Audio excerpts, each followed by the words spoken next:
당신들 나라는 평생 우리 뒤나 쫓아오세요. 하늘을 나는 건 당신들 영역이 아닙니다.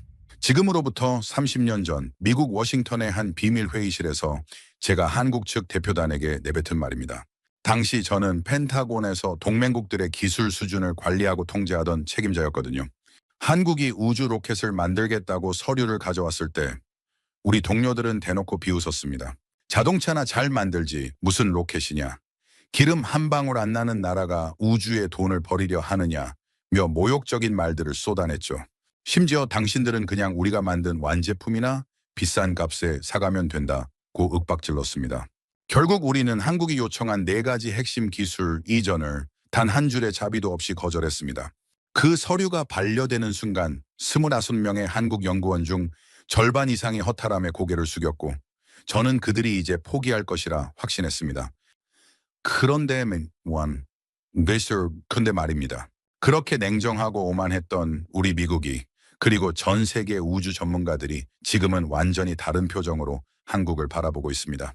그로부터 수십 년 뒤 단 한 걸음도 나아가지 못할 거라 확신했던 그 작은 나라가 우리 미국의 도움 없이 오직 스스로의 힘으로 거대한 불꽃을 쏘아 올렸기 때문입니다. 성공 소식이 전 세계로 퍼지던 날 펜타곤의 제 사무실은 지옥 같은 정적에 휩싸였습니다. 말도 안 돼. 어떻게 우리 도움 없이 저게 가능하지? 라며 동료들은 머리를 감싸 쥐었고 저는 제가 했던 오만한 말들이 떠올라 얼굴이 화끈거려 견딜 수가 없었습니다. 은퇴한 노병인 제가 한국의 성공을 보며 처음으로 무릎을 꿇고 사과하고 싶다는 마음이 든 순간이었죠. 도대체 한국인들은 그 지독한 기술 봉쇄 속에서 어떻게 12평짜리 컨테이너 박스 하나로 우주 강국들의 벽을 무너뜨린 걸까요? 지금부터 전 세계가 불가능이라고 단언했던 대한민국의 위대한 30년 기록을 여러분께 공개합니다. 저는 미국 버지니아주에서 조용한 노후를 보내고 있는 로버트 메가더입니다. 올해로 63이 되었죠. 30년간 펜타곤 국방기술통제국에서 일했습니다. 제 직함은 수석 고문관이었는데 쉽게 말하면 우방국들이 어떤 기술을 가져도 되고 어떤 기술은 절대 안 되는지를 결정하는 사람이었습니다. 문직이라고 할 수 있죠. 2023년 가을, 저는 펜타곤 대강당에서 30년 공로상을 받았습니다. 수백 명의 동료들이 박수를 쳤고 제임스 월터스 부국장님이 직접 훈장을 달아주셨습니다. 화려한 은퇴식이었죠.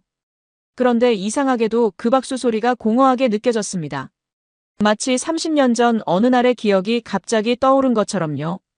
1993년 봄이었습니다. 저는 처음으로 한국이라는 나라에 출장을 갔습니다. 당시 33세 젊은 분석관이었던 저는 한국을 솔직히 우습게 봤습니다. 전쟁의 폐허에서 겨우 일어선 작은 나라, 미국의 원조 없이는 아무것도 못하는 나라라고 생각했죠. 그때 한국과학기술처 회의실에서 만난 사람들의 얼굴이 아직도 기억납니다. 5명의 한국인 연구원들이 저를 기다리고 있었습니다. 그들은 고개를 숙이며 정중하게 인사했고 떨리는 손으로 서류 뭉치를 내밀었습니다. 위성 발사체 기술 이전 요청서였습니다. 저는 그 서류를 받아들고 천천히 읽는 척했습니다. 사실 한 글자도 제대로 읽지 않았습니다. 이미 결론은 정해져 있었으니까요. 저는 그 서류를 회의실 구석에 있던 쓰레기통에 던졌습니다. 아무 말도 하지 않고요. 연구원들의 눈이 커지는 것을 봤습니다. 그중 한 명은 안경 너머로 눈물이 맺히는 것 같았죠. 하지만 저는 개의치 않았습니다. 오히려 속으로 비웃었습니다. 기술을 구걸하러 온 동양인들이라고 생각했으니까요. 왜 저는 그렇게 냉혹했을까요? 지금 생각하면 아버지의 영향이 컸던 것 같습니다. 아버지 윌리엄 메가더는 한국전쟁 참전 용사였습니다. 장진호 전투에서 살아남은 몇 안 되는 해병 중 한 명이었죠. 하지만 아버지는 전쟁 이후 평생을 악몽에 시달렸습니다. 한밤중에 비명을 지르며 깨어나곤 했고 결국 제가 20살 때 스스로 생을 마감하셨습니다. 아버지는 한국에 대해 거의 말씀하지 않으셨습니다. 다만 한 번 술에 취해 이렇게 중얼거리신 적이 있습니다. 그 지옥 같은 추위, 그 끝없는 눈밭, 다시는 그 땅을 밟고 싶지 않다고요. 저는 어린 마음에 한국이라는 나라가 아버지를 망가뜨렸다고 생각했습니다. 그래서 무의식 중에 한국에 대한 냉소가 자리 잡았던 것 같습니다. 1993년 그날 쓰레기통에 버려진 서류를 바라보던 한국인 연구원의 눈빛을 저는 30년이 지난 지금도 잊지 못합니다. 그때는 몰랐습니다. 그 눈빛 속에 분노가 아닌 결의가 담겨 있었다는 것을요. 그리고 그 결의가 30년 후 저의 모든 믿음을 무너뜨리게 될 줄은 상상도 못했습니다. 1998년 저는 펜타곤에서 가장 중요한 프로젝트를 맡게 되었습니다. 미사일 기술 통제 체제, 줄여서 MTCR의 실무 강화 작업이었죠. 쉽게 말하면 어떤 나라가 어떤 무기를 만들 수 있고 없는지를 결정하는 글로벌 규칙을 더 촘촘하게 만드는 일이었습니다. 그리고 그 규칙의 가장 큰 타깃 중 하나가 바로 대한민국이었습니다. 당시 한국은 사거리 180km 이상의 미사일을 만들 수 없었습니다. 한미 미사일 지침이라는 양자 합의 때문이었죠. 저는 이 지침을 더욱 강화하는 작업을 주도했습니다. 위성 발사체 기술까지 포함시켜서 한국이 우주로 나가는 길 자체를 막아버리자는 것이 제 제안이었습니다. 제임스 월터스 부국장님은 제 보고서를 읽고 만족스러운 미소를 지었습니다. 한국 측에서는 당연히 반발했습니다. 외교 채널을 통해 끊임없이 항의가 들어왔죠. 그때 협상 테이블에서 만난 한국 외교관이 김영수라는 사람이었습니다. 40대 초반에 그는 영어를 유창하게 했고 논리도 정연했습니다. 하지만 저는 그의 모든 논리를 한마디로 잘라버렸습니다. 미스터 김, 한국은 안보를 미국에 의존하고 있지 않습니까? 그렇다면 왜 독자적인 미사일이 필요한 거죠? 그냥 농사나 열심히 짓고 반도체나 잘 만들면 되는 것 아닙니까? 저는 이 말을 회의록에 남기지 않았습니다. 하지만 그 자리에 있던 모든 사람이 들었죠. 김영수의 얼굴이 붉어지는 것을 봤습니다. 주먹을 꽉 쥐고 있었지만 그는 아무 말도 하지 못했습니다. 을의 위치에 있는 사람이 할 수 있는 일은 없었으니까요. 저는 그날 밤 워싱턴의 한 바에서 동료들과 술을 마시며 웃었습니다. 한국 외교관의 굴욕적인 표정을 안주 삼아 위스키를 들이켰죠. 그때 저는 정말로 제가 옳다고 믿었습니다. 강대국이 약소국을 통제하는 것은 세계 질서를 위해 당연한 일이라고 생각했으니까요. 그 후로 저는 더 정교한 통제 시스템을 설계했습니다. 한국이 로켓 엔진에 필요한 특수 합금을 수입하려 하면 막았습니다. 추진체 관련 기술자가 국제학회에 참석하려 하면 비자 발급을 지연시켰습니다. 한국 기업이 해외에서 관련 장비를 구매하려 하면 그 나라 정부에 압력을 넣었죠. 완벽한 봉쇄망이었습니다. 2000년이 되었을 때 저는 승진해서 수석 분석관이 되었습니다. 한국 담당 업무는 후배에게 넘겼지만 여전히 총괄 감독은 제가 했습니다. 그때 한국에서 이상한 소식이 들려왔습니다. 우주 발사체를 독자 개발하겠다는 선언이었죠. 저는 코웃음을 쳤습니다. 부품 하나 제대로 구하지 못하는 나라가 무슨 로켓을 만든다는 건지 이해할 수 없었습니다. 제임스 월터스 부국장님도 같은 반응이었습니다. 그는 회의석상에서 이렇게 말했습니다. 한국이 독자 로켓을 만드는 건 북한이 노벨상을 받는 것만큼이나 불가능한 일이라고요. 회의실에 있던 모든 사람이 웃었습니다. 저도 함께 웃었죠. 그때는 그것이 얼마나 오만한 웃음이었는지 몰랐습니다.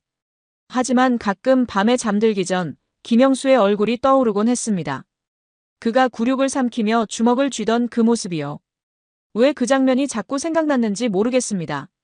어쩌면 그의 눈빛 속에서 무언가를 봤기 때문일지도 모릅니다. 분노도 아니고 절망도 아닌 이상하게 차분한 결의 같은 것을요. 하지만 저는 그 불안을 애써 무시했습니다. 세계 최강대국 미국의 봉쇄망을 뚫을 수 있는 나라는 없다고 확신했으니까요. 2003년 한국 정부가 공식적으로 우주 발사체 개발 계획을 발표했습니다.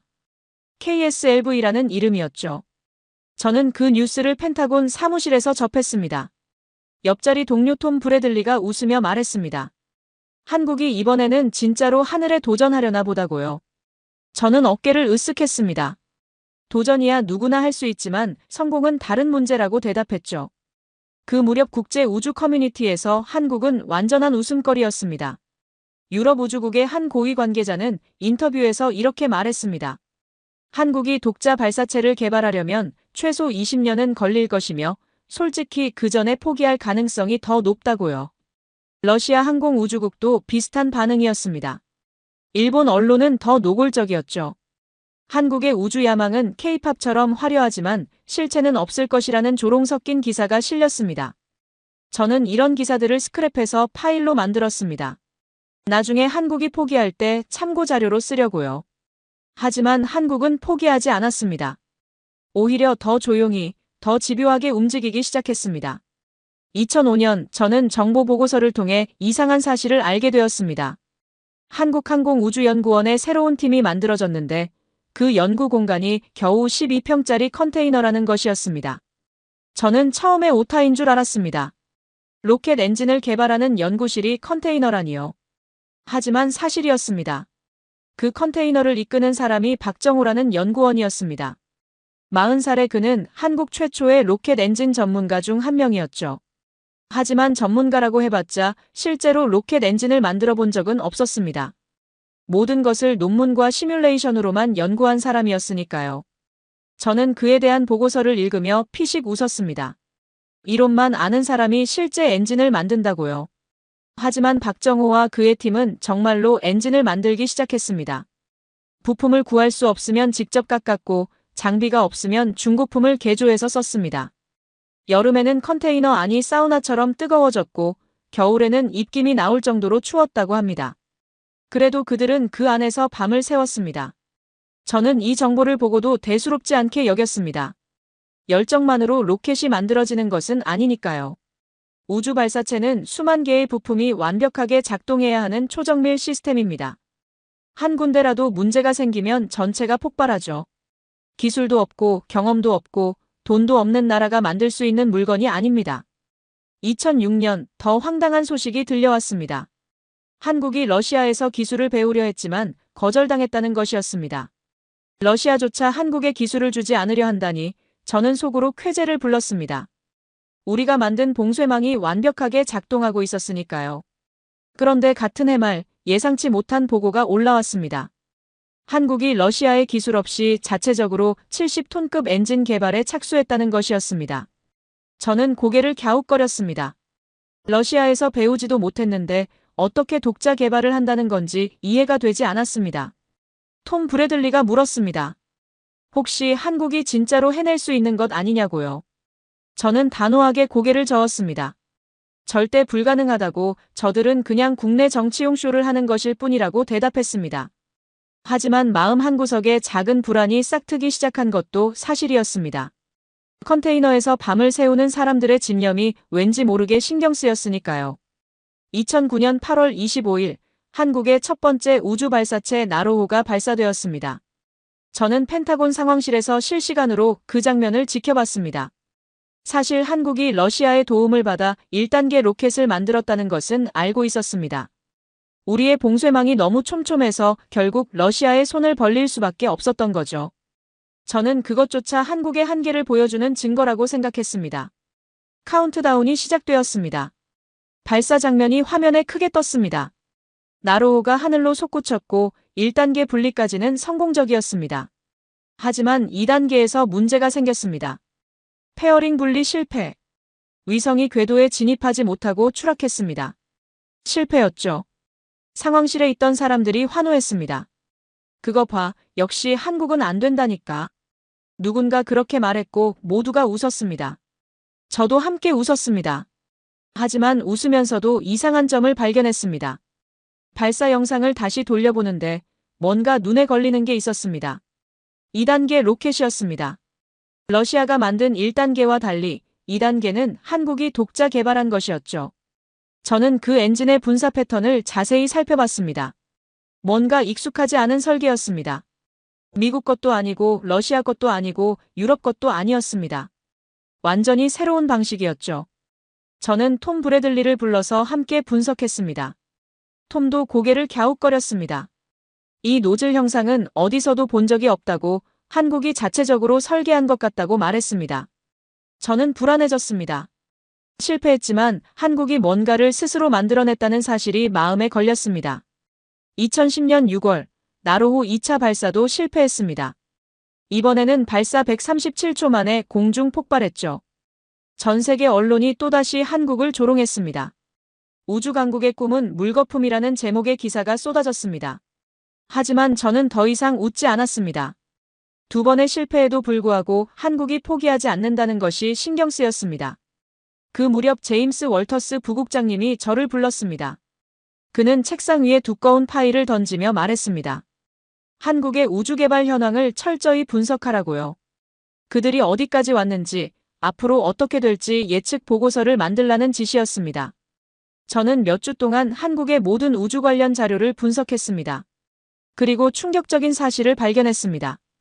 한국이 나로호 실패와 별개로 완전 독자 개발 프로젝트를 비밀리에 진행하고 있었던 것입니다. KSLV-2, 나중에 누리호라고 불리게 될 프로젝트였죠. 이 프로젝트는 러시아의 도움을 전혀 받지 않는 것이 원칙이었습니다. 1단계 엔진부터 페어링까지 모든 것을 한국 기술로만 만든다는 계획이었죠. 저는 보고서를 읽으면서 손이 떨렸습니다. 이건 허풍이 아니었습니다. 실제로 연구가 진행되고 있었고 예산도 배정되어 있었습니다. 저는 월터스 부국장님에게 보고했습니다. 한국이 독자 발사체 개발을 본격화하고 있으며 예상보다 빠르게 진행되고 있다고요. 하지만 부국장님은 콧방귀를 뀌었습니다. 나로호도 2번이나 실패한 나라가 무슨 독자 개발이냐며 그냥 국내용 정치쇼일 뿐이라고 일축했습니다. 저도 그렇게 믿고 싶었습니다. 하지만 밤에 잠들기 전 자꾸 그 2단계 엔진의 노즐 형상이 떠올랐습니다. 우리가 모르는 무언가가 한국에서 일어나고 있다는 느낌을 지울 수가 없었습니다. 2011년 봄, 어머니가 돌아가셨습니다. 버지니아 교회의 작은 집에서 조용히 눈을 감으셨죠. 장례를 치르고 유품을 정리하다가 저는 오래된 나무 상자 하나를 발견했습니다. 아버지의 군 복무 기록이 담긴 상자였습니다. 저는 그 상자를 열어본 적이 없었습니다. 아버지에 대한 기억이 너무 아팠기 때문이죠. 하지만 그날은 왠지 열어보고 싶었습니다. 상자 안에는 빛바랜 사진들, 훈장, 그리고 손때 묻은 편지들이 있었습니다. 저는 편지를 하나씩 읽기 시작했습니다. 대부분은 어머니에게 보낸 연애 편지였습니다. 전쟁터에서도 사랑한다는 말을 빼놓지 않았던 아버지. 하지만 편지 중 하나가 눈에 띄었습니다. 아버지가 자기 자신에게 쓴 일기 같은 것이었죠. 1950년 12월, 장진호. 아버지는 그날의 기억을 적어두었습니다. 영하 30도의 혹한 속에서 중공군에게 포위당한 상황. 동료들이 하나둘 쓰러져갔고 아버지 자신도 다리에 총상을 입었습니다. 더 이상 움직일 수 없었죠. 그대로 얼어 죽을 운명이었습니다. 그때 한국인 통역병이 나타났습니다. 이름은 김상훈. 20살 남짓의 젊은이였죠. 그는 부상당한 아버지를 업고 10여리를 걸었습니다. 눈보라 속에서 적의 총탄을 피해가며 한 걸음 한 걸음. 결국 아버지를 야전병원까지 데려다 주었습니다. 저는 그 대목을 읽고 한동안 멍하니 앉아 있었습니다. 아버지는 한국인 덕분에 살아남은 것이었습니다. 그런데 왜 아버지는 평생 한국에 대해 말하지 않았을까요? 왜 그 고마운 사람의 이야기를 한 번도 하지 않았을까요? 편지의 마지막 부분에 답이 있었습니다. 아버지는 이렇게 적었습니다. 상훈이가 나를 병원에 내려놓고 다시 전장으로 돌아갔다. 그리고 다시는 돌아오지 않았다. 나는 그 아이 때문에 살았고 그 아이는 나 때문에 죽었다. 이 죄책감을 평생 어떻게 감당해야 할지 모르겠다고요. 저는 그제야 이해했습니다. 아버지의 트라우마는 한국에 대한 증오가 아니었습니다. 자신을 구해준 한국인에 대한 죄책감이었던 거죠. 그리고 저는 그 복잡한 감정을 단순한 혐오로 오해하고 30년을 살아온 것이었습니다. 그날 밤, 저는 오랜만에 술을 마셨습니다. 아버지의 사진을 바라보며 위스키를 홀짝였죠. 이상하게도 김영수의 얼굴이 떠올랐습니다. 제가 모욕했던 그 한국 외교관. 그리고 쓰레기통에 버려진 서류를 바라보던 연구원들의 눈빛. 저는 지금까지 무엇을 한 걸까요?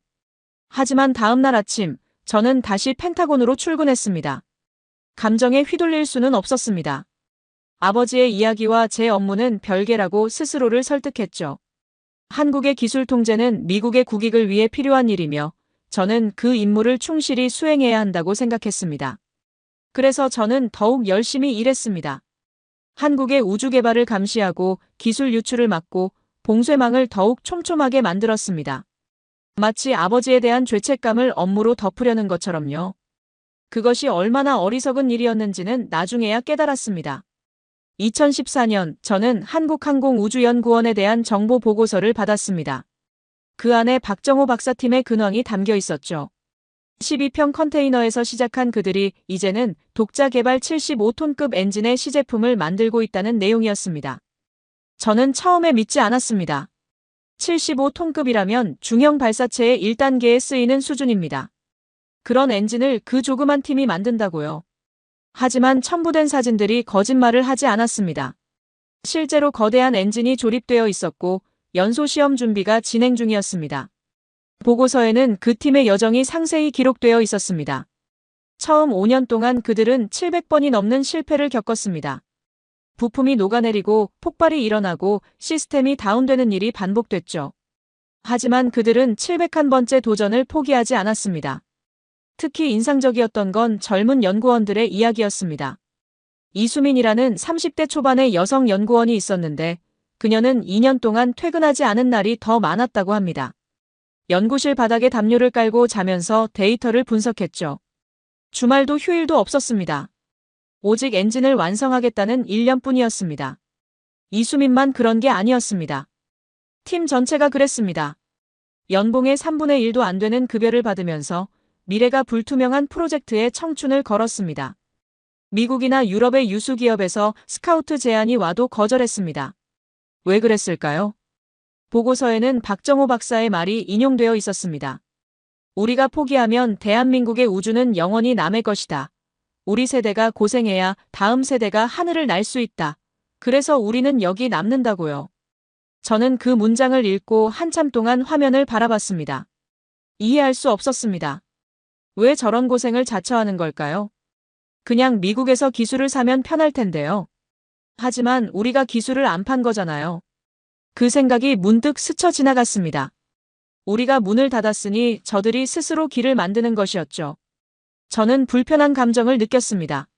죄책감이라고 하기에는 너무 약했고 불안이라고 하기에는 너무 구체적이었습니다. 그 무렵 저는 한국방산 분야에서도 비슷한 일이 벌어지고 있다는 것을 알게 되었습니다. 전투기 기술을 막으면 독자 개발하고 미사일 기술을 막으면 우회로를 찾았습니다. 막으면 막을수록 그들은 더 강해지고 있었죠. 마치 압력을 가할수록 단단해지는 다이아몬드처럼요. 저는 월터스 부국장님에게 조심스럽게 건의했습니다. 한국에 대한 기술 통제를 일부 완화하는 것이 장기적으로 미국에 유리할 수 있다고요. 그들을 적으로 만드는 것보다 우방으로 유지하는 게 낫지 않겠느냐고요. 하지만 부국장님은 단호하게 거절했습니다. 한국은 영원히 통제 대상이어야 하며 그것이 동아시아 질서를 유지하는 방법이라고 말씀하셨습니다. 저는 더 이상 반박하지 않았습니다. 상관의 명령이었으니까요.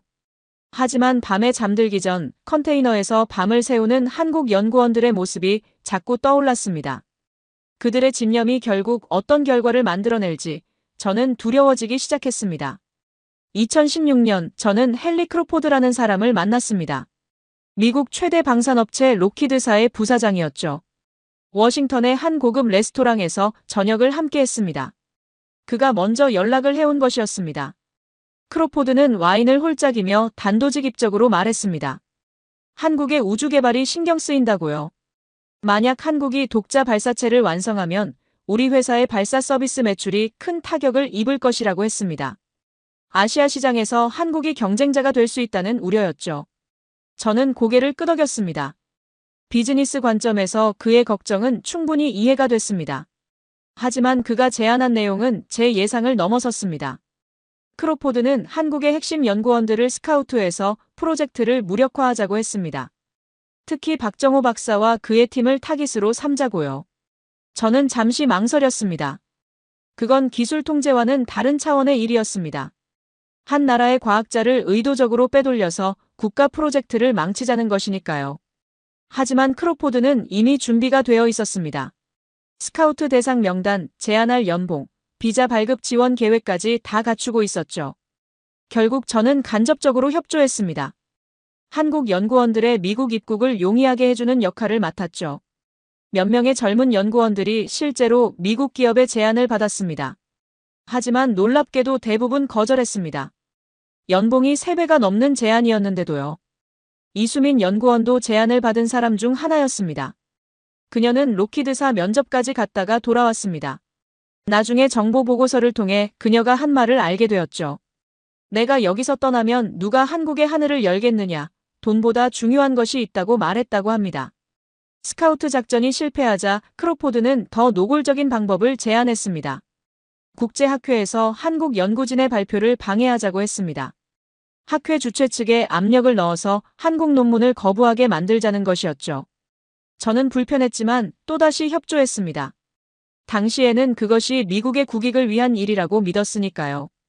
2017년 한국제항공우주학회에서 박정호 박사의 논문이 갑자기 철회되는 일이 벌어졌습니다. 공식적인 이유는 심사 절차상의 문제였지만 실제로는 우리의 압력 때문이었죠. 저는 그 소식을 듣고 씁쓸한 기분이 들었습니다. 정정당당한 경쟁이 아니라 비열한 방해였으니까요. 하지만 한국은 굴하지 않았습니다. 오히려 자체 학술지를 강화하고 다른 경로로 연구 결과를 발표했습니다. 막으면 막을수록 그들은 더 많은 우회로를 찾았습니다. 크로포드는 짜증을 냈지만 저는 오히려 경외심 비슷한 것을 느꼈습니다. 저들은 도대체 어디서 저런 끈기가 나오는 걸까요? 그 무렵 최태영 회장이라는 사람이 있었습니다. 한국의 중견방산기업 총수였죠. 그는 우주 사업이 당장 돈이 안 된다는 것을 알면서도 계속 투자했습니다. 주주들의 반발을 무릅쓰고 적자를 감수하면서요. 왜 그러냐고 묻는 기자에게 그는 이렇게 대답했다고 합니다. 30년 후를 보고 있다. 내 세대가 씨앗을 심어야 다음 세대가 열매를 딸 수 있다고요. 저는 그 말을 읽고 오랫동안 생각에 잠겼습니다. 미국에서는 분기 실적에 목을 매는데 저들은 30년 후를 본다고요. 어쩌면 우리가 이 싸움에서 지고 있는 건지도 모른다는 생각이 문득 들었습니다. 2018년 11월, 제 인생에서 가장 충격적인 보고서가 책상 위에 놓였습니다. 한국이 75톤급 액체 엔진의 연소 시험에 성공했다는 내용이었습니다. 140초 이상 안정적으로 연소했으며 모든 수치가 목표치를 달성했다고 적혀 있었죠. 저는 처음에 데이터 오류라고 생각했습니다. 그래서 분석팀에 재확인을 지시했습니다. 하지만 결과는 동일했습니다. 한국이 정말로 해낸 것이었습니다. 러시아의 도움 없이, 미국의 기술 없이, 오직 그들만의 힘으로 중형 발사체의 핵심인 1단계 엔진을 완성한 것이었죠. 저는 급히 월터스 부국장님에게 보고했습니다. 하지만 그의 반응은 제 예상과 달랐습니다. 그는 보고서를 대충 훑어보더니 코웃음을 쳤습니다. 시험 성공과 실제 발사는 다르다며 저들이 실제로 로켓을 쏘아 올리려면 아직 10년은 더 걸릴 것이라고 말씀하셨습니다. 저는 반박하고 싶었습니다. 하지만 그러지 못했습니다. 부국장님의 판단에 의문을 제기하는 것은 제 커리어에 치명적일 수 있었으니까요. 그래서 저는 고개를 끄덕이고 사무실로 돌아왔습니다. 하지만 마음 한구석에 불안이 자리 잡았습니다. 그날 저녁 저는 집에 돌아와서 오래된 파일을 꺼냈습니다. 1993년 한국 출장 때 찍은 사진들이었죠. 기술 이전 요청서를 들고 있던 그 연구원들의 얼굴. 저는 그중 한 명의 얼굴을 자세히 들여다봤습니다. 혹시 그가 박정호 박사는 아닐까요? 25년 전의 젊은 연구원이 지금의 엔진 개발 책임자가 된 것은 아닐까요? 확인할 방법은 없었습니다. 하지만 저는 왠지 그럴 것 같다는 확신이 들었습니다. 제가 쓰레기통에 던진 그 서류를 가슴에 품고 25년 동안 복수의 칼을 갈아온 것은 아닐까요? 아니, 복수가 아니라 증명이겠죠. 우리도 할 수 있다는 것을 증명하기 위해 인생을 바친 것일 겁니다. 저는 그날 밤 잠을 이루지 못했습니다. 뒤척이다가 새벽에 일어나 위스키를 한 잔 마셨습니다. 창밖으로 워싱턴의 야경이 보였습니다. 세계 최강대국의 수도. 하지만 그 화려함이 갑자기 공허하게 느껴졌습니다. 다음 날 출근길에 톰 브래들리가 말을 걸었습니다. 어젯밤 한국 뉴스 봤냐고요. 엔진 시험 성공을 대대적으로 보도했다고 합니다. 저는 고개를 끄덕였습니다. 톰이 조심스럽게 물었습니다. 우리가 한국을 너무 과소평가한 건 아니냐고요. 저는 대답하지 않았습니다. 하지만 속으로는 인정하고 있었습니다. 우리가 한국을 막으려 할수록 그들은 더 강해졌습니다. 봉쇄망이 촘촘할수록 그들의 독자 기술은 더 단단해졌죠. 우리가 만든 압력이 오히려 그들을 다이아몬드로 만들고 있었던 겁니다. 그 후 몇 달 동안 저는 한국의 우주 개발 현황을 예의주시했습니다. 그들은 놀라운 속도로 전진하고 있었습니다. 발사체 조립, 발사장 건설, 위성 개발이 동시에 진행됐습니다. 2020년대에는 실제 발사가 이루어질 것이 분명했죠. 저는 조용히 보고서를 수정했습니다. 한국이 독자 발사체를 완성하는 시점을 기존 예측보다 5년 앞당겼습니다. 하지만 그 보고서도 월터스 부국장님에게는 무시당했습니다. 그는 끝까지 한국을 인정하지 않으려 했습니다. 어쩌면 인정하는 것이 두려웠는지도 모릅니다. 자신의 30년 경력이 틀렸다는 것을 받아들이기가요. 2019년 봄, 펜타곤에 새로운 분석관이 배치되었습니다. 마크 첸이라는 30대 중반의 한국계 미국인이었죠. 그는 스탠퍼드에서 항공우주공학 박사 학위를 받은 수재였습니다. 제가 직접 면접을 봤는데 날카로운 눈빛과 논리적인 화법이 인상적이었습니다. 저는 그를 아시아 기술 분석팀에 배치했습니다. 마크는 업무 능력이 뛰어났습니다. 하지만 저와 자주 충돌했죠. 특히 한국 관련 분석에서 의견이 갈렸습니다. 어느 날 그가 제 사무실로 찾아왔습니다. 손에는 두꺼운 보고서 파일이 들려 있었죠. 메가더 선배님, 이 보고서 좀 봐주시겠습니까? 마크가 정중하게 말했습니다. 한국의 우주개발 현황을 새로 분석한 것인데 기존 평가와 많이 다릅니다. 저는 파일을 받아 펼쳤습니다. 첫 페이지부터 눈에 확 들어오는 문장이 있었습니다. 한국의 독자 발사체 완성 시점을 2021년으로 예측한다고 적혀 있었죠. 저는 고개를 저었습니다. 너무 낙관적인 예측이라고 생각했습니다. 아무리 빨라도 2025년은 되어야 할 것 같다고 말했죠. 하지만 마크는 물러서지 않았습니다. 그는 데이터를 하나하나 짚어가며 자신의 논리를 펼쳤습니다. 선배님, 한국의 기술 축적 속도를 과소평가하시면 안 됩니다. 저는 직접 한국 논문들을 분석했습니다. 그들의 엔진 기술은 이미 러시아 수준에 근접했고 일부 영역에서는 앞서고 있습니다. 마크의 목소리에는 확신이 담겨 있었습니다. 저는 불편한 기분이 들었습니다. 한국계라서 한국 편을 드는 건 아닌가 하는 의심이 스쳤죠. 하지만 그 생각을 입 밖으로 꺼내지는 않았습니다. 대신 다른 질문을 던졌습니다. 자네는 왜 이렇게 한국 기술에 관심이 많은 건가요? 마크는 잠시 침묵했습니다. 그러더니 조심스럽게 입을 열었습니다. 선배님, 저는 미국에서 태어나고 자랐지만 부모님은 한국 분이십니다. 아버지가 항상 말씀하셨어요. 한국은 불가능을 가능으로 만드는 나라라고요. 저는 그게 과장이라고 생각했는데 데이터를 분석하면서 생각이 바뀌었습니다. 저는 아무 말도 하지 못했습니다. 마크가 계속 말했습니다. 선배님, 솔직히 여쭤봐도 될까요? 왜 우리는 한국을 동맹이 아니라 적처럼 대하고 있나요? 한국이 강해지면 미국에게도 좋은 거 아닙니까? 같이 중국에 대응할 수 있으니까요. 그 질문에 저는 대답할 수 없었습니다. 30년 동안 당연하게 여겼던 전제가 흔들리는 느낌이었죠. 저는 마크에게 나중에 다시 이야기하자고 말하고 글을 보냈습니다. 하지만 그의 질문은 며칠이 지나도 머릿속을 떠나지 않았습니다. 그 무렵 딸 사라에게서 전화가 왔습니다. 사라는 나사에서 엔지니어로 일하고 있었죠. 아빠, 이번 달에 한국 연구진이 우리 연구소에 방문해요. 공동 연구 논의 때문에요. 사라의 목소리는 들뜬 듯했습니다. 저는 깜짝 놀랐습니다. 나사와 한국이 공동 연구를 한다고요. 제가 알기로 그런 계획은 없었는데요. 사라가 설명했습니다. 달 탐사 관련 기초 연구인데 한국 쪽 기술력이 생각보다 훨씬 좋다고요. 특히 착륙선 설계 분야에서 독창적인 아이디어가 많대요. 저는 복잡한 기분이 들었습니다. 제가 30년 동안 막으려 했던 나라의 과학자들이 이제 제 딸과 함께 일하고 있었습니다. 세상이 변하고 있었죠. 제가 만든 봉쇄망과는 상관없이요. 사라가 덧붙였습니다. 아빠, 한국 연구원 중에 이수민 박사라는 분이 계신데 정말 대단하더라고요. 30대인데 벌써 수석 연구원이래요. 로켓 엔진 분야에서 세계적인 전문가라고 하던데요. 이수민. 그 이름이 귀에 박혔습니다. 컨테이너에서 밤을 새우던 젊은 연구원. 로키드사의 스카우트 제안을 거절하고 한국에 남았던 그 사람. 이제 그녀가 세계적인 전문가가 되어 나사와 협력하고 있었습니다. 저는 전화를 끊고 한참 동안 창밖을 바라봤습니다. 그날 밤, 저는 아버지의 편지를 다시 꺼내 읽었습니다. 장진호에서 아버지를 구해준 한국인 통역병 김상훈.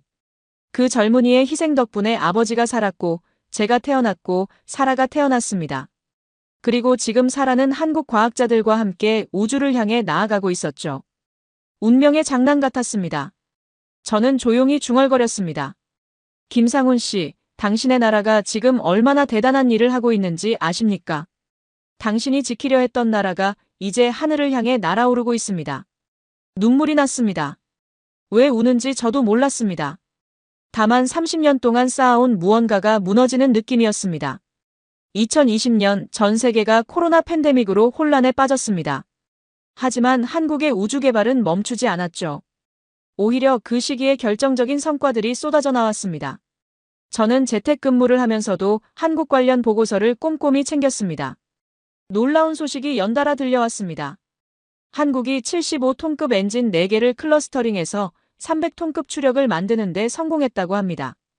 1단계 로켓의 핵심 기술이 완성된 것이죠. 또한 2단계, 3단계 엔진 개발도 거의 마무리 단계라고 했습니다. 독자 발사체가 눈앞에 다가온 것이었습니다. 저는 마크 첸에게 전화를 걸었습니다. 자네 예측이 맞아가고 있군. 한국이 정말로 2021년에 발사할 것 같네. 마크는 담담하게 대답했습니다. 선배님, 한국인들은 한번 마음먹으면 해내는 사람들입니다. 저도 이제야 그걸 제대로 이해했습니다. 그 무렵 미국 정보기관에서 긴급 보고서가 올라왔습니다. 한국의 우주기술이 기존 예측보다 10년 이상 앞서 있다는 내용이었죠. 특히 엔진 효율과 연소 안정성 부문에서 세계 최고 수준에 도달했다고 평가했습니다. 저는 그 보고서를 읽으며 손이 떨렸습니다. 월터스 부국장님에게 보고하러 갔습니다. 하지만 그의 반응은 여전히 냉담했습니다. 정보기관 분석가들이 한국에 속은 거라며 실제 발사 때 또 실패할 것이라고 단언했죠. 저는 더 이상 반박하지 않았습니다. 하지만 속으로는 알고 있었습니다. 부국장님이 틀렸다는 것을요. 그해 가을, 저는 오래전에 썼던 보고서들을 꺼내 읽어봤습니다. 1998년 미사일 지침 강화 계획, 2000년 기술 봉쇄 전략, 2005년 우주 개발 억제 방안. 제가 직접 작성하고 실행한 문서들이었죠. 30년 전에는 자랑스럽게 생각했던 업적들이었습니다. 하지만 이제 그 문서들이 다르게 보였습니다. 제가 문을 닫을 때마다 한국은 창문을 열었습니다. 제가 벽을 세울 때마다 한국은 터널을 팠습니다. 봉쇄는 그들을 막지 못했고 오히려 더 강하게 만들었습니다. 제 30년 커리어가 실패의 기록처럼 느껴졌습니다. 최태영 회장에 대한 기사를 읽었습니다. 그는 2000년대 초반부터 우주산업에 투자했는데 주주들의 거센 반발에 시달렸다고 합니다. 당장 돈이 안 되는 사업에 왜 투자하느냐는 비판이었죠. 하지만 그는 물러서지 않았습니다. 30년 후를 보고 있다고 말했답니다. 그리고 2020년 그의 선견지명이 빛을 발하기 시작했습니다. 한국의 우주기술이 세계 시장에서 경쟁력을 갖추게 되었고 그의 회사는 발사체 부품 공급 분야에서 큰 수익을 올리기 시작했죠. 그가 뿌린 씨앗이 마침내 열매를 맺은 것이었습니다. 미국에서는 그런 선견지명을 가진 사람이 드물었습니다. 분기 실적에 목을 매고 당장의 이익만 추구하는 문화였으니까요. 반면 한국은 20년, 30년 후를 내다보며 투자했습니다. 당장은 손해를 보더라도 미래를 위해 기꺼이 희생했죠. 저는 문득 박정호 박사를 떠올렸습니다. 그는 얼마나 받았을까요? 컨테이너에서 밤을 새우면서 수백 번의 실패를 견디면서 미국의 방해와 세계의 조롱을 감당하면서 그에게 돌아간 보상은 무엇이었을까요? 아마 돈이 아니었을 겁니다. 조국의 하늘을 연다는 자부심, 그것이 그의 보상이었겠죠. 그날 밤 저는 오랜만에 아내와 진지한 대화를 나눴습니다. 아내 메리는 저의 고민을 조용히 들어주었습니다. 제가 말했죠. 내가 30년 동안 한 일이 과연 옳았던 걸까? 한국을 막으려 했지만 결국 막지도 못했고 오히려 그들을 더 강하게 만들었을 뿐이야. 메리가 부드럽게 대답했습니다. 당신은 자기 역할을 했을 뿐이야. 하지만 이제는 다른 선택을 할 수 있잖아. 남은 시간 동안 다른 방식으로 살 수 있어. 저는 아내의 손을 잡았습니다. 그녀의 말이 맞았습니다. 과거는 바꿀 수 없지만 미래는 제가 선택할 수 있었습니다. 2020년 말, 저는 조용히 은퇴를 준비하기 시작했습니다. 월터스 부국장님에게는 건강 문제를 핑계로 댔죠. 하지만 진짜 이유는 달랐습니다. 더 이상 한국을 막는 일에 제 인생을 낭비하고 싶지 않았습니다. 30년이면 충분했습니다. 2021년 5월 역사적인 발표가 있었습니다. 한미 미사일 지침이 완전히 해제된 것입니다. 40년 넘게 한국에 손발을 묶어왔던 족쇄가 마침내 풀렸죠. 저는 그 뉴스를 집에서 접했습니다. 텔레비전 화면에 한국 대통령과 미국 대통령이 악수하는 장면이 나왔습니다. 저는 복잡한 감정을 느꼈습니다. 한편으로는 안도했습니다. 제가 만드는데 일조한 그 불공정한 체제가 끝났으니까요. 하지만 다른 한편으로는 허탈했습니다. 30년 동안 제가 지켜온 것이 결국 무너졌으니까요. 월터스 부국장님에게 전화를 걸었습니다. 그는 분노에 차 있었습니다. 정치인들이 국가 안보를 팔아먹었다고 격앙된 목소리로 말했죠. 한국이 이제 마음대로 미사일을 만들 수 있게 되었다며 동아시아 질서가 무너질 것이라고 예언했습니다. 저는 조심스럽게 반박했습니다. 부국장님, 하지만 한국은 어차피 이미 독자 기술을 완성했습니다. 지침이 있든 없든 그들은 원하는 것을 만들 수 있었어요. 지침 해제는 현실을 인정한 것일 뿐입니다. 부국장님은 아무 말 없이 전화를 끊었습니다. 그해 여름, 더 충격적인 소식이 들려왔습니다.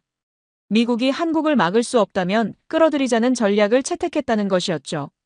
국무부와 국방부에서 한국과의 우주협력 강화 방안을 논의하고 있다고 합니다. 제가 30년 동안 반대해온 일이 이제 공식 정책이 되려 하고 있었습니다. 톰 브래들리가 연락을 해왔습니다. 로버트, 세상이 변했어. 우리가 한국을 막으려 했던 시대는 끝났어. 이제는 협력하는 시대야. 톰의 말이 맞았습니다. 하지만 저는 그 변화를 받아들이기가 쉽지 않았습니다. 30년 동안 믿어온 것이 틀렸다는 것을 인정해야 했으니까요. 그 무렵 한국에서는 누리호 발사 준비가 한창이었습니다. 2021년 10월에 첫 발사가 예정되어 있었죠. 전 세계의 이목이 집중되었습니다. 과연 한국이 독자 기술로 우주에 도달할 수 있을 것인가? 모두가 궁금해했습니다. 저는 개인적으로 발사를 지켜보기로 했습니다. 공식적인 업무가 아니라 그냥 개인적인 관심이었죠. 발사 당일, 저는 집에서 인터넷 생중계를 시청했습니다.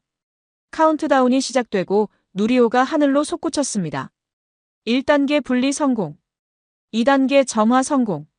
모든 것이 순조로웠습니다. 하지만 3단계에서 문제가 생겼습니다. 엔진이 예정보다 빨리 꺼져버린 것이죠.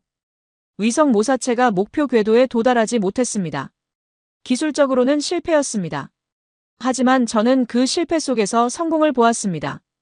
1단계와 2단계는 완벽하게 작동했습니다. 한국이 독자 개발한 75톤급 엔진 4개가 300톤의 추력으로 로켓을 밀어 올렸습니다. 러시아의 도움도 미국의 기술도 없이요. 그것만으로도 대단한 성취였습니다. 한국 언론은 반쪽짜리 성공이라고 평가했습니다. 하지만 저는 알고 있었습니다. 저 실패가 곧 성공으로 이어질 것이라는 것을요. 한국인들은 실패에서 배우는 사람들이니까요. 700번 실패하고 701번 성공한 사람들이니까요. 그날 밤 저는 결심했습니다. 누리호 재발사를 직접 보러 한국에 가겠다고요. 30년 전 쓰레기통에 서류를 던진 그 나라에 제 발로 다시 가서 그들의 승리를 목격하겠다고요. 그것이 제가 할 수 있는 최소한의 예의라고 생각했습니다. 메리에게 말했습니다. 한국에 가보고 싶어. 누리호 발사를 보러. 메리는 놀라면서도 고개를 끄덕였습니다. 당신이 원한다면 함께 갈게요. 아내의 지지가 고마웠습니다. 저는 항공권을 예약하기 시작했습니다. 30년 만에 한국행이었습니다. 출국 전날 밤, 저는 아버지의 사진을 바라봤습니다. 아버지, 저도 이제 한국에 갑니다. 아버지를 구해준 그 나라로요. 거기서 무엇을 보게 될지 모르겠지만 적어도 도망치지는 않을 겁니다. 제가 30년 동안 외면해온 것들을 마주하겠습니다. 2022년 6월, 저는 인천공항에 도착했습니다. 30년 만에 밟는 한국 땅이었죠. 공항은 1993년과는 완전히 달랐습니다. 세계적인 수준의 시설과 효율적인 시스템. 30년 사이에 한국이 얼마나 발전했는지 첫인상부터 실감할 수 있었습니다. 저는 KTX를 타고 전라남도 고흥군으로 향했습니다. 나로우주센터가 있는 곳이었죠. 기차 안에서 창밖을 바라보며 많은 생각을 했습니다. 이 나라의 과학자들이 그 작은 컨테이너에서 시작해서 여기까지 왔습니다. 저는 그들을 막으려 했지만 실패했죠. 아니, 실패해서 다행이었습니다. 고흥에 도착하니 이미 많은 외국 기자들과 관계자들이 몰려 있었습니다. 누리호 2차 발사가 바로 다음 날로 예정되어 있었으니까요. 저는 숙소에 짐을 풀고 나로우주센터 인근을 산책했습니다. 바다가 보이는 언덕의 선이 발사대가 멀리 보였습니다. 저녁에 숙소 근처 식당에서 혼자 저녁을 먹었습니다. 된장찌개와 밥. 소박한 한국 음식이었지만 이상하게 마음이 편해졌습니다. 식당 주인 아주머니가 어디서 왔냐고 물었습니다. 미국에서 왔다고 대답하니 환하게 웃으며 반가워했죠. 누리호 보러 왔냐고 물었습니다. 네, 그렇다고 대답했습니다. 아주머니가 말했습니다. 우리 아들이 항우연에서 일해요. 엔지니어예요. 어제 전화했는데 무척 긴장하던데요. 이번에는 꼭 성공했으면 좋겠어요. 저는 고개를 끄덕였습니다. 저도 그랬으면 좋겠습니다. 진심이었습니다. 그날 밤 잠이 오지 않았습니다. 발사 전날의 긴장감 때문만은 아니었습니다. 30년 전의 기억들이 자꾸 떠올랐습니다. 쓰레기통에 던진 서류, 모욕당한 김영수의 얼굴, 컨테이너에서 밤을 새우던 연구원들. 제가 그들에게 무슨 짓을 했는지 생생하게 기억났습니다. 새벽에 일어나 바닷가를 걸었습니다. 동이 트기 시작했습니다. 수평선 너머로 붉은 해가 떠오르고 있었죠. 한국의 일출. 30년 전에는 볼 생각도 하지 않았던 풍경이었습니다. 저는 한참 동안 그 광경을 바라봤습니다. 발사 당일 아침, 저는 일반 관람객 구역으로 갔습니다. 공식 초청을 받은 것이 아니었으니까요. 그냥 한 사람의 관람객으로서 역사의 순간을 지켜보고 싶었습니다. 관람객들 사이에 선이 다양한 얼굴들이 보였습니다.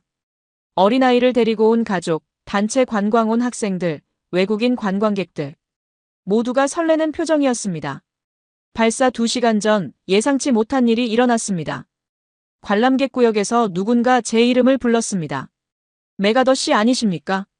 저는 뒤를 돌아봤습니다. 익숙하지 않은 한국인 남성이 서 있었습니다. 60대 후반으로 보이는 그는 검은 정장을 입고 있었죠. 실례지만 누구시죠? 제가 물었습니다. 그가 미소를 지으며 대답했습니다. 저는 김영수입니다. 30년 전 워싱턴에서 뵌 적이 있죠. 저는 심장이 멈추는 것 같았습니다. 그 김영수. 제가 농사나 지으라고 모욕했던 그 외교관이었습니다. 저는 무슨 말을 해야 할지 몰랐습니다. 하지만 김영수는 담담하게 말을 이어갔습니다. 놀라셨겠네요. 저도 메가더 씨가 여기 올 줄은 몰랐습니다. 현직 미국 관료라면 초청 명단에 있었을 텐데 명단에 없더라고요. 그래서 혹시 개인적으로 오셨나 했습니다. 저는 고개를 끄덕였습니다. 네, 개인적으로 왔습니다. 은퇴를 앞두고 있어서요. 김영수가 고개를 끄덕였습니다. 그러시군요. 잘 오셨습니다. 오늘 역사적인 순간을 함께 보시게 되겠네요. 저는 용기를 내어 말했습니다.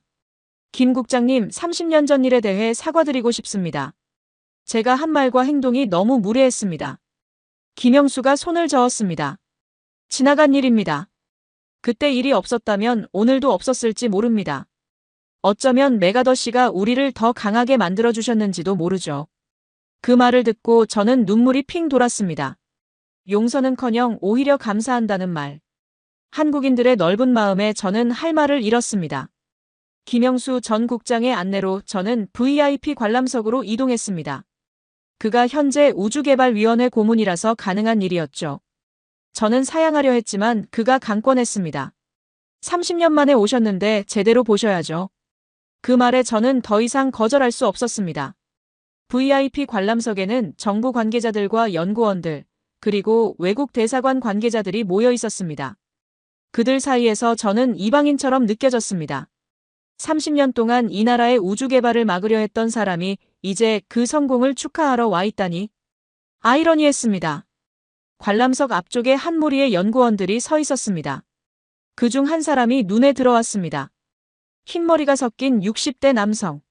날카로운 눈빛과 굳은 인맥. 어딘가 익숙한 얼굴이었습니다. 김영수에게 물었습니다. 저분이 혹시 박정호 박사님입니까? 김영수가 고개를 끄덕였습니다. 네, 맞습니다. 누리호 개발의 총책임자시죠. 저는 심호흡을 했습니다. 30년 전 기술 이전 요청서를 들고 있던 젊은 연구원이 바로 저 사람이었구나. 제가 쓰레기통에 서류를 던졌을 때 눈물을 글썽이던 그 사람이었구나. 저는 김영수에게 부탁했습니다. 저분을 만나볼 수 있을까요? 김영수가 잠시 망설이더니 고개를 끄덕였습니다. 발사 후에 시간이 되시면 소개해드리죠. 지금은 좀 바쁘실 겁니다. 발사 1시간 전 긴장감이 고조되었습니다. 대형 스크린에 발사대가 보였습니다. 누리호가 당당하게 서 있었죠. 47m의 거대한 로켓. 순백색 동체에 태극 마크가 선명했습니다. 러시아의 도움 없이, 미국의 기술 없이, 오직 한국인의 손으로 만든 발사체였습니다.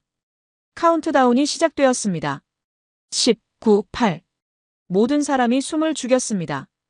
3, 2, 1 점화. 굉음과 함께 화염이 뿜어져 나왔습니다.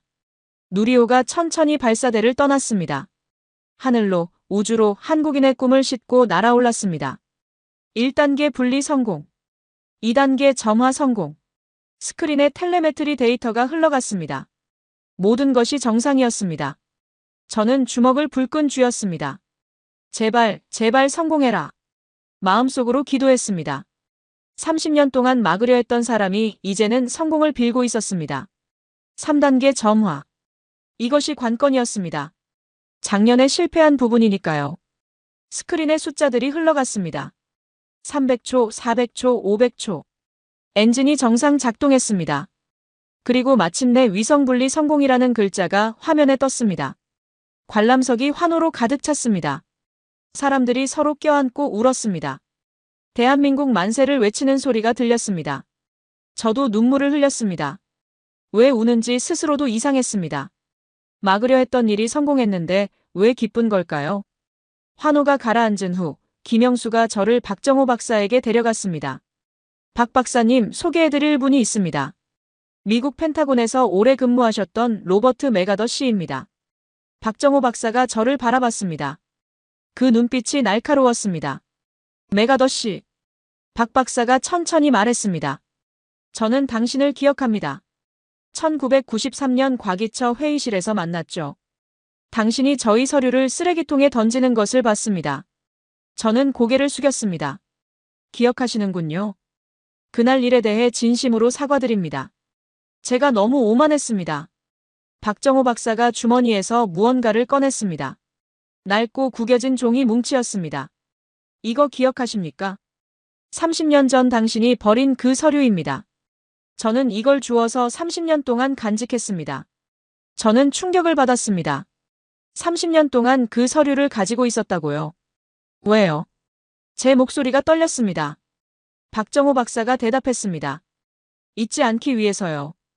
우리가 왜 스스로 해야 하는지, 왜 남에게 의존하면 안 되는지 잊지 않기 위해서요. 이 서류가 저에게는 채찍이었습니다.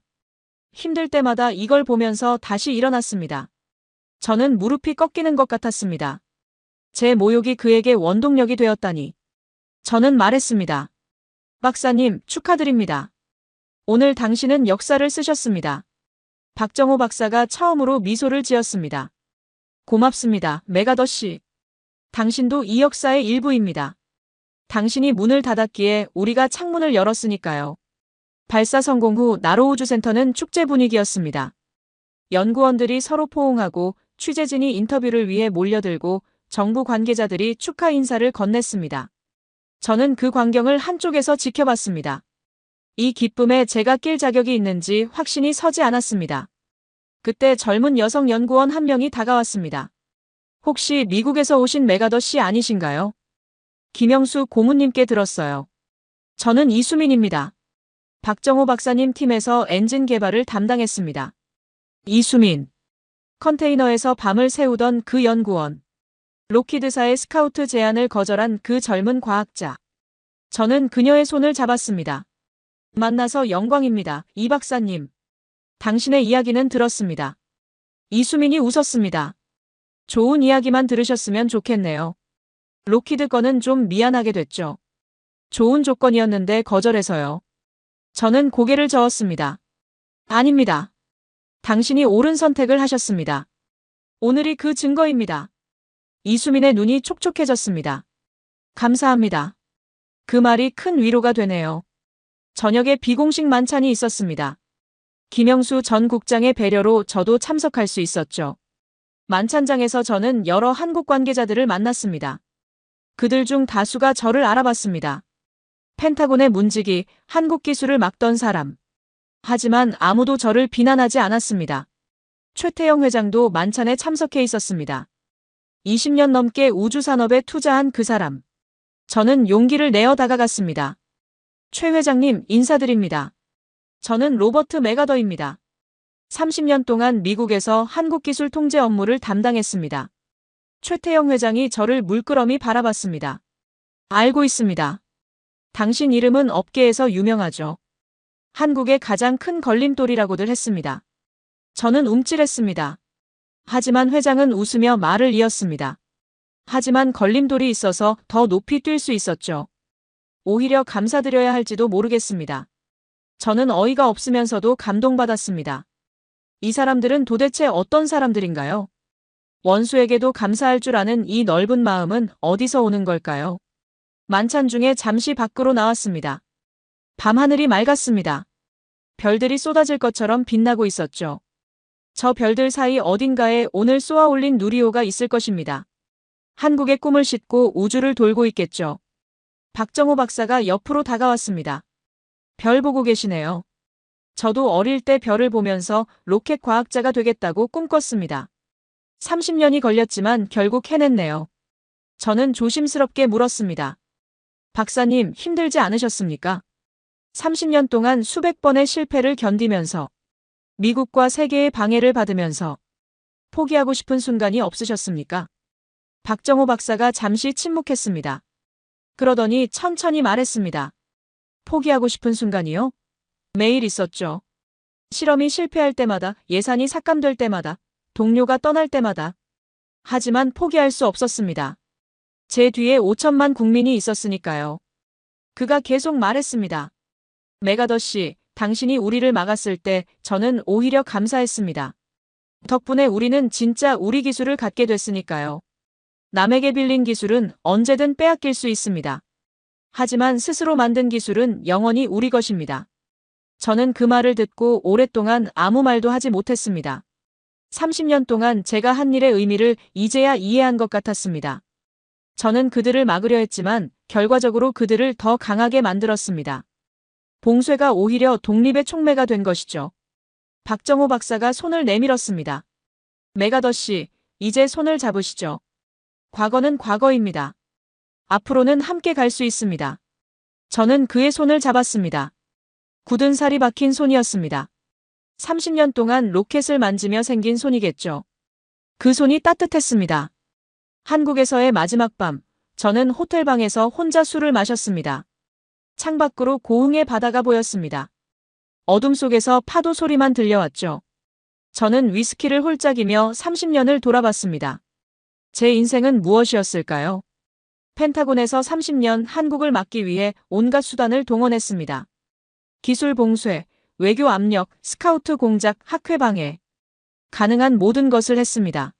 하지만 결과는 무엇입니까? 한국은 막히지 않았고 오히려 더 강해졌습니다. 저는 실패한 것입니다. 객관적으로 보면 완전한 실패입니다. 30년의 커리어가 실패의 기록으로 남게 된 것이죠. 그 생각이 들자 가슴이 무너지는 것 같았습니다. 눈물이 났습니다. 왜 이제야 우는 걸까요? 30년 동안 참았던 것들이 한꺼번에 쏟아지는 느낌이었습니다. 문득 아버지 생각이 났습니다. 장진호에서 한국인에게 목숨을 구해받고도 평생 그 죄책감에 시달리다 스스로 목숨을 끊은 아버지. 저도 아버지처럼 평생 무거운 짐을 지고 살아온 것 같았습니다. 다만 아버지는 감사의 짐이었고 저는 증오의 짐이었다는 차이가 있죠. 저는 아버지의 편지를 다시 꺼내 읽었습니다. 김상훈이라는 젊은 통역병의 이야기. 아버지를 업고 10여리를 걸어 목숨을 구한 그 한국인. 그리고 다시 전장으로 돌아오지 못한 그 영웅. 70년 전의 이야기가 이상하게 오늘과 겹쳐 보였습니다. 박정호 박사도 어떤 의미에서는 김상훈과 같은 사람이 아닐까요? 자신의 이익보다 조국의 미래를 위해 희생한 사람. 컨테이너에서 밤을 새우며 로켓을 만든 사람. 미국의 유혹을 뿌리치고 한국에 남은 사람. 70년의 시간 차이가 있지만 본질은 같았습니다. 그렇다면 저는 누구입니까? 저는 그들을 막으려 한 사람입니다. 김상훈의 나라를 억누르려 한 사람입니다. 아버지를 살린 나라에 보답하기는커녕 오히려 방해한 사람입니다. 그 깨달음이 저를 짓눌렀습니다. 새벽까지 울었습니다. 태어나서 그렇게 많이 운 적은 처음이었습니다. 30년의 오만과 편견과 증오가 눈물이 되어 쏟아졌습니다. 아침이 밝아올 무렵 저는 조금 가벼워진 느낌이 들었습니다. 무거운 짐을 조금 내려놓은 것 같았죠. 체크아웃 전에 김영수 전 국장에게 전화를 걸었습니다. 어젯밤 많은 생각을 했습니다. 제가 30년 동안 한 일들에 대해 공식적으로 사과하고 싶습니다. 어떤 형식이든 좋습니다. 기자회견이든 성명서든 뭐든 하겠습니다. 김영수가 잠시 침묵하더니 대답했습니다. 메가더 씨, 그런 사과는 필요 없습니다. 중요한 것은 앞으로입니다. 과거를 사과하는 것보다 미래를 함께 만드는 것이 더 의미 있지 않겠습니까? 저는 그 말에 또 눈물이 났습니다. 이 사람들은 정말로 넓은 사람들이었습니다. 30년 동안 괴롭힌 원수에게도 손을 내미는 사람들이었습니다. 저는 결심했습니다. 남은 인생을 그들과 함께하는 데 쓰겠다고요. 막았던 만큼 이제는 연결하겠다고요. 공항으로 가는 길에 박정호 박사에게서 연락이 왔습니다. 메가더 씨, 안전히 귀국하세요. 다음에 또 오실 때는 더 좋은 소식을 들려드리겠습니다. 저는 대답했습니다. 박사님, 감사합니다. 그리고 다시 한번 축하드립니다. 당신은 불가능을 가능으로 만든 사람입니다. 비행기가 이륙할 때 창밖으로 한국 땅이 작아져 갔습니다. 저는 그 땅을 바라보며 중얼거렸습니다. 안녕, 한국. 30년 만에 와서 많은 것을 배웠어. 당신들이 얼마나 대단한 사람들인지 이제야 알았어. 미안해, 그리고 고마워. 워싱턴으로 돌아온 저는 바로 펜타곤으로 출근했습니다. 월터스 부국장님을 만나야 했습니다. 30년 동안 상관으로 모신 분이었지만 이제는 할 말이 있었습니다. 비서에게 면담을 요청하니 바로 시간을 내주셨습니다. 부국장실에 들어가니 월터스 부국장님이 의자에 앉아 계셨습니다. 로버트, 한국 다녀왔다며. 누리호 발사 보러 갔다고 들었네. 개인 휴가였나? 그의 목소리에는 불쾌함이 묻어 있었습니다.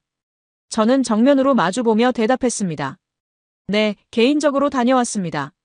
그리고 많은 것을 보고 느꼈습니다. 부국장님, 드릴 말씀이 있습니다. 월터스 부국장님이 눈을 가늘게 떴습니다. 무슨 말인가? 저는 심호흡을 하고 입을 열었습니다. 저는 은퇴하려고 합니다. 그리고 은퇴 전에 보고서를 하나 제출하고 싶습니다.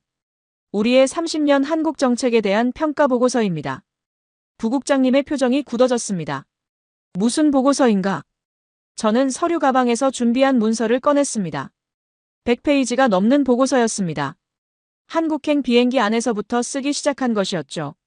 이 보고서의 제목은 실패한 봉쇄입니다. 우리가 30년 동안 한국에 가한 기술 통제가 어떤 결과를 낳았는지 분석했습니다. 결론부터 말씀드리면 완전한 실패입니다. 월터스 부국장님의 얼굴이 붉어졌습니다. 뭐라고? 실패라니. 우리 정책 덕분에 동아시아 질서가 유지된 것 아닌가? 한국이 제멋대로 날뛰는 것을 막았잖아. 저는 고개를 저었습니다. 아닙니다, 부국장님. 우리는 아무것도 막지 못했습니다. 한국은 우리의 봉쇄에도 불구하고 독자 기술을 개발했습니다. 아니, 봉쇄 때문에 오히려 독자 기술을 개발하게 된 것입니다. 우리가 문을 닫자 그들은 창문을 열었습니다. 부국장님이 책상을 쳤습니다. 그게 무슨 소리인가? 한국이 독자 기술을 갖게 된 것이 우리 잘못이라는 건가? 저는 침착하게 대답했습니다. 잘못이 아니라 결과입니다. 우리의 의도와 상관없이 그런 결과가 나온 것입니다. 그리고 이제는 그 현실을 인정해야 합니다. 보고서를 부국장님 책상 위에 놓았습니다. 여기에 모든 데이터와 분석이 있습니다. 읽어보시면 제 말이 맞다는 것을 아시게 될 겁니다. 그리고 제 제안도 담겨 있습니다. 앞으로는 한국을 막는 대신 협력해야 합니다. 동맹을 적으로 만드는 것은 미국에게도 손해입니다. 월터스 부국장님이 보고서를 집어들었다가 내려놓았습니다. 로버트, 자네 30년 동안 충성스럽게 일했어. 하지만 이건 받아들일 수 없네.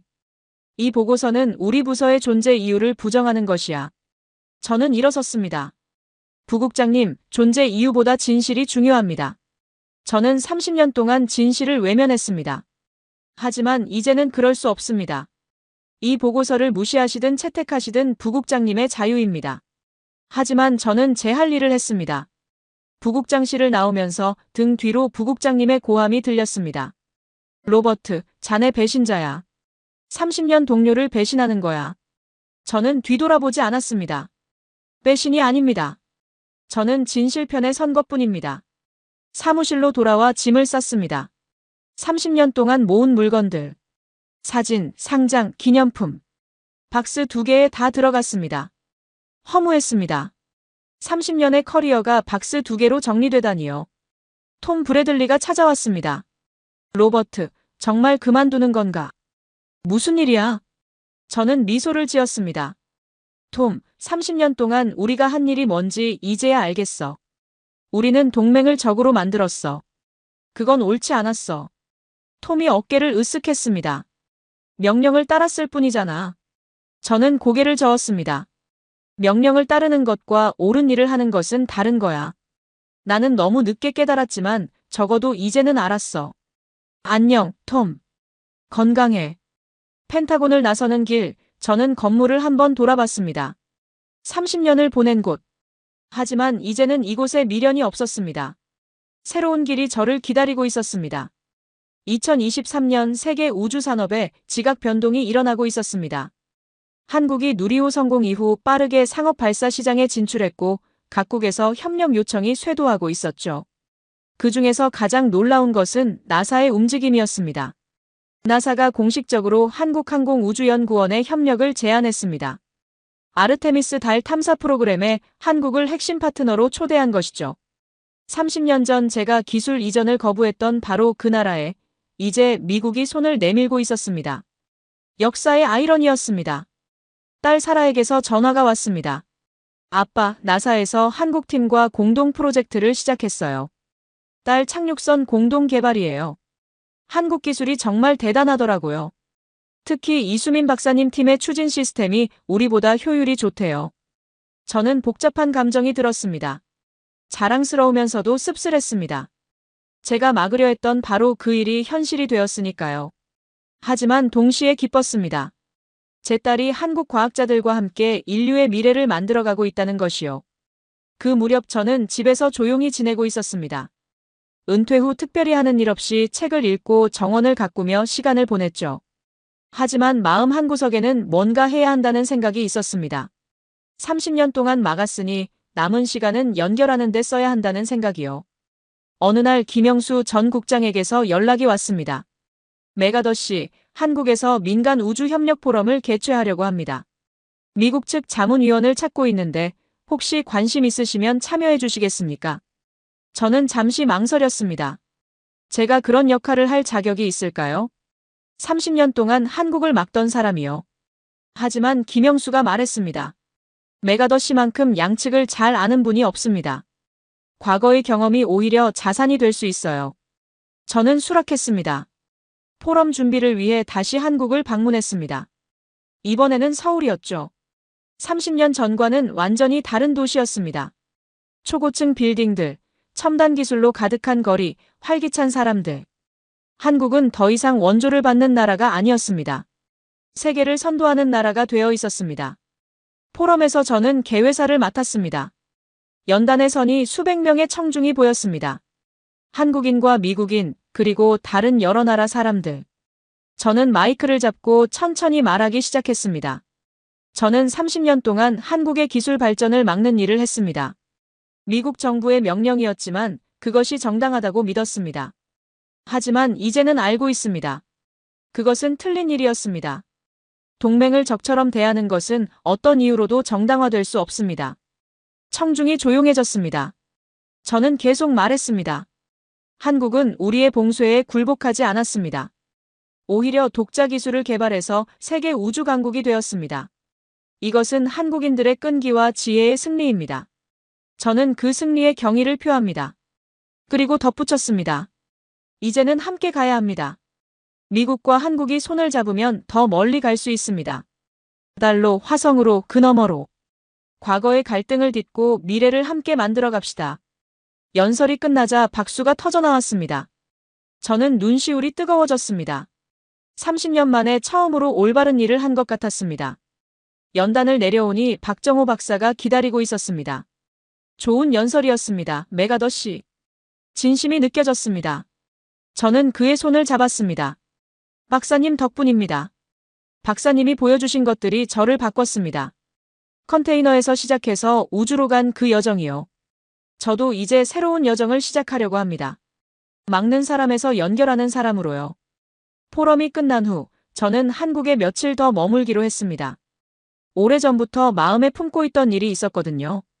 아버지를 구해준 한국인 통역병 김상훈의 후손을 찾는 것이었습니다. 김영수 전 국장에게 도움을 요청했습니다. 그는 국가보훈처에 연락해서 한국전 참전자 기록을 조회해 주었습니다. 며칠 후 연락이 왔습니다. 찾았습니다. 김상훈 씨의 손자가 부산에 살고 있습니다. 연락을 해봐도 될까요? 저는 심장이 뛰었습니다. 70년 만에 두 가족이 연결될 수 있는 기회였습니다. 부탁드립니다. 연락해주세요. 김영수가 통화를 주선했고 놀랍게도 김상훈의 손자 김현우 씨가 만남을 수락했습니다. 부산으로 가는 KTX 안에서 저는 긴장되었습니다. 무슨 말을 해야 할지 몰랐습니다. 당신의 할아버지가 제 아버지를 구해주셨습니다. 그리고 그 때문에 돌아가셨습니다. 이 말을 어떻게 해야 할까요? 부산역에 도착하니 50대 남성이 기다리고 있었습니다. 메가더 씨입니까? 저는 김현우입니다. 그의 얼굴에서 어떤 감정도 읽을 수 없었습니다. 저는 손을 내밀었습니다. 만나서 영광입니다. 김 선생님. 멀리서 와주셔서 감사합니다. 우리는 근처 찻집으로 갔습니다. 바다가 보이는 조용한 곳이었죠. 차를 주문하고 잠시 침묵이 흘렀습니다. 저는 용기를 내어 입을 열었습니다. 선생님의 할아버님 김상훈 씨에 대해 말씀드리고 싶습니다. 제 아버지 윌리엄 메가더는 1950년 장진호 전투에서 부상을 입었습니다. 영하 30도의 추위 속에서 죽어가고 있었죠. 그때 할아버님께서 아버지를 업고 10여리를 걸어 야전병원까지 데려다 주셨습니다. 김현우의 눈이 커졌습니다. 그 이야기는 처음 듣습니다. 저는 고개를 끄덕였습니다. 아버지도 평생 그 이야기를 하지 않으셨습니다. 편지에 적어두신 것을 제가 어머니 돌아가신 후에야 발견했습니다. 저는 아버지의 편지를 꺼내 김현우에게 보여주었습니다. 그가 천천히 읽었습니다. 눈가가 촉촉해지는 것이 보였습니다. 한참 후에 그가 말했습니다. 할아버지께서 전장에서 돌아가신 것은 알고 있었습니다. 하지만 어떻게 돌아가셨는지는 몰랐습니다. 저는 조심스럽게 말했습니다. 할아버님은 제 아버지를 살린 후 다시 전장으로 돌아가셨다고 합니다. 그리고 돌아오지 못하셨습니다. 제 아버지는 평생 그 죄책감을 안고 사셨습니다. 결국 그 무게를 이기지 못하고 스스로 생을 마감하셨고요. 김현우가 고개를 숙였습니다. 메가더 씨, 할아버지는 자신의 선택으로 그렇게 하신 겁니다. 당신 아버지의 잘못이 아닙니다. 죄책감을 느끼실 필요 없습니다. 저는 눈물이 났습니다. 70년 만에 두 가족이 만나 이런 대화를 나누고 있었습니다. 저는 말했습니다. 선생님, 저는 30년 동안 한국을 막는 일을 했습니다. 할아버님의 나라를요. 아버지를 살려주신 나라를요. 그게 얼마나 부끄러운 일인지 이제야 알았습니다. 김현우가 제 손을 잡았습니다. 메가더 씨, 지나간 일입니다. 중요한 것은 지금부터입니다. 할아버지께서 살아계셨다면 분명 용서하셨을 겁니다. 한국인은 그런 사람들입니다. 우리는 한참 동안 이야기를 나눴습니다. 김상훈의 삶, 그의 가족, 그가 남긴 유산에 대해. 김현우는 중학교 교사였습니다. 아이들에게 역사를 가르친다고 했죠. 할아버지의 희생 정신을 다음 세대에 전하고 싶다고요. 헤어지기 전 저는 제안했습니다. 선생님, 제가 미국에서 할아버님을 기리는 행사를 준비하고 싶습니다. 한국전 참전용사 기념관에 할아버님의 이야기를 전하고 싶습니다. 김현우가 고개를 끄덕였습니다. 그렇게 해주신다면 저희 가족에게 큰 영광입니다. 서울로 돌아오는 기차 안에서 저는 창밖을 바라봤습니다. 70년 전 한 젊은 한국인이 미국인 병사를 업고 걸었던 그 땅. 그리고 그 희생 덕분에 제가 존재하는 것이죠. 저는 조용히 중얼거렸습니다. 김상훈 씨, 감사합니다. 당신의 희생은 헛되지 않았습니다. 이제 제가 그 빚을 갚겠습니다. 2024년 저는 공식적으로 한미우주협력 민간자문위원회의 공동위원장으로 취임했습니다. 한국 측 공동위원장은 박정호 박사였죠. 30년 전 제가 쓰레기통에 서류를 던진 바로 그 사람과 이제는 같은 목표를 향해 함께 일하게 된 것입니다. 취임식은 워싱턴에서 열렸습니다. 한국 대사관과 나사 관계자들이 참석했죠. 저는 연단에 서서 30년 전의 이야기를 했습니다. 제가 어떻게 한국을 막으려 했는지, 그리고 왜 그것이 틀렸는지에 대해. 청중들은 조용히 들었습니다. 연설을 마치고 박정호 박사와 악수했습니다. 플래시가 터지고 박수가 쏟아졌습니다. 박사가 속삭였습니다. 메가더씨, 30년 전에는 상상도 못했던 일이네요. 저는 미소 지었습니다. 박사님, 인생은 정말 알 수 없는 것 같습니다. 자문위원회의 첫 번째 프로젝트는 젊은 과학자 교류 프로그램이었습니다. 한국과 미국의 젊은 연구자들이 서로의 연구실에서 일하며 배우는 프로그램이죠. 제가 30년 전에 막았던 바로 그 일을 이제는 직접 추진하고 있었습니다. 이수민 박사가 프로그램의 한국 측 책임자를 맡았습니다. 그녀와 화상회의를 할 때마다 저는 경이로움을 느꼈습니다. 컨테이너에서 밤을 새우던 젊은 연구원이 이제는 세계적인 과학자가 되어 다음 세대를 키우고 있었습니다. 어느 날 이수민 박사가 물었습니다. 메가더 위원장님, 30년 전으로 돌아갈 수 있다면 다르게 하시겠습니까? 저는 잠시 생각했습니다. 그리고 솔직하게 대답했습니다. 아마 그때의 저는 똑같이 했을 겁니다. 그때는 그것이 옳다고 믿었으니까요. 하지만 지금의 저는 다릅니다. 경험이 저를 바꿨습니다. 이수민 박사가 고개를 끄덕였습니다. 솔직하신 대답 감사합니다. 저도 솔직히 말씀드릴게요. 30년 전 미국의 봉쇄가 없었다면 우리가 지금의 기술을 가졌을지 모르겠습니다. 역설적이지만 봉쇄가 우리를 강하게 만들었어요. 그 말을 듣고 저는 많은 생각을 했습니다. 역사는 단순하지 않았습니다. 선과 악, 옳고 그름으로 나눌 수 없는 복잡한 것이었죠. 제가 한 일이 결과적으로 한국을 강하게 만들었다면 그것은 제 의도와는 전혀 다른 결과였습니다. 사라가 아이를 데리고 왔습니다. 제 손자 제임스였죠. 3살배기 제임스가 저를 보며 웃었습니다. 할아버지, 로켓 보여줘요. 사라가 미소 지었습니다. 아빠, 제임스가 우주에 관심이 많아요. 나중에 우주비행사가 되고 싶대요. 저는 제임스를 안아 올렸습니다. 그래, 우주비행사가 되고 싶어? 할아버지가 멋진 로켓 이야기 해줄게. 한국이라는 나라에서 만든 아주 멋진 로켓 이야기야. 메리가 옆에서 웃었습니다. 당신 정말 변했네요. 30년 전에는 상상도 못했을 모습이에요. 저는 아내의 손을 잡았습니다. 그래, 많이 변했어. 늦었지만 제대로 된 방향으로 가고 있는 것 같아. 저녁에 정원에서 혼자 앉아 있었습니다. 하늘에 별이 떠오르고 있었죠. 저 별들 사이 어딘가에 인류의 미래가 있을 것입니다. 그리고 그 미래를 향해 한국과 미국이 함께 가고 있습니다. 저는 그 여정의 작은 부분이 되었습니다. 아버지의 사진을 꺼내 바라봤습니다. 아버지, 저도 이제 올바른 길을 가고 있어요. 아버지를 살린 그 나라 사람들과 함께요. 늦었지만 제대로 하고 있어요. 별빛 아래서 저는 조용히 눈물을 흘렸습니다. 행복한 눈물이었습니다. 2025년 8월, 저는 다시 한국에 있었습니다. 이번에는 나로우주센터가 아니라 새로 건설된 제주우주센터였죠.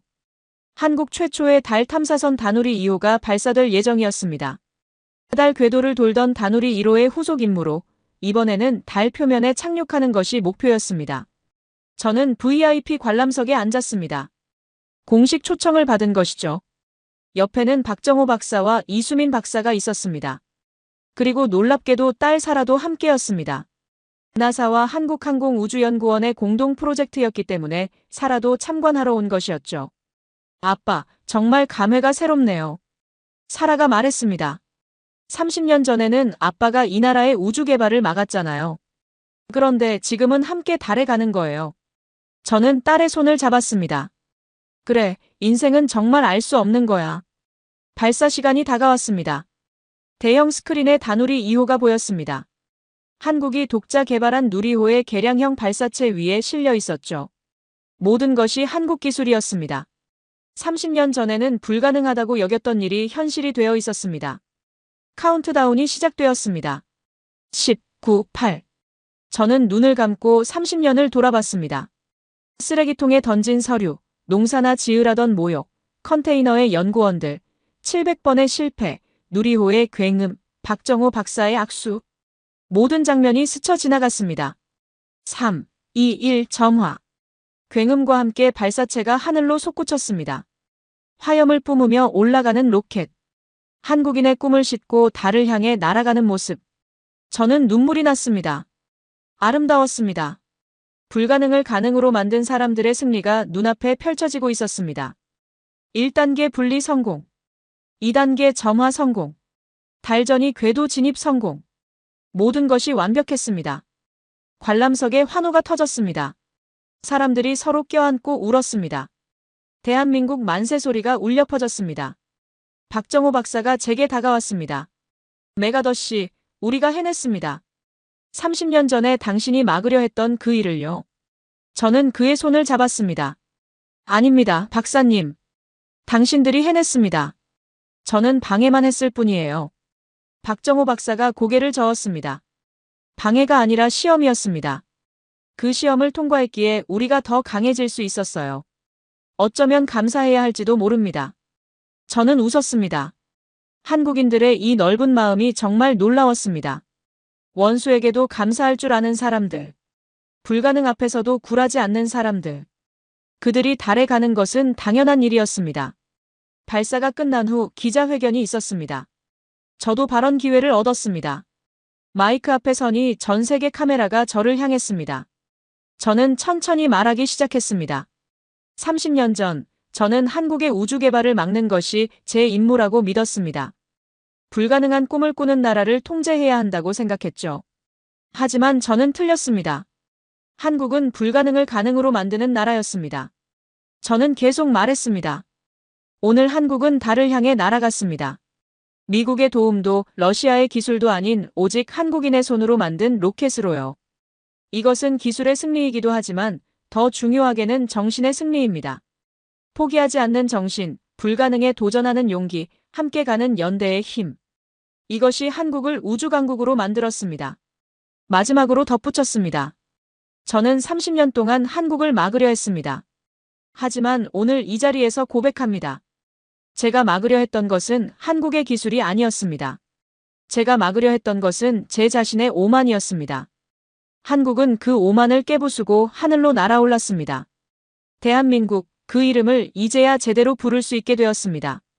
기자회견장이 박수로 가득 찼습니다. 저는 눈물을 닦으며 연단을 내려왔습니다. 사라가 저를 안아주었습니다. 아빠, 자랑스러워요. 저도 딸을 안으며 말했습니다. 나도 자랑스럽다, 사라. 우리가 함께 이 역사를 만들고 있어서. 밤하늘에 달이 떠 있었습니다. 저 달을 향해 한국의 탐사선이 날아가고 있었습니다. 그리고 그 여정에 미국도 함께하고 있었습니다. 30년 전에는 상상도 못했던 일이었습니다. 저는 달을 바라보며 중얼거렸습니다. 불가능을 쏘아 올린 민족. 그것이 대한민국입니다. 그리고 저는 이제 그 민족의 친구입니다. 늦었지만 제대로 된 자리에 와 있습니다. 감사합니다, 한국. 그리고 미안합니다. 앞으로 남은 시간 함께 가겠습니다.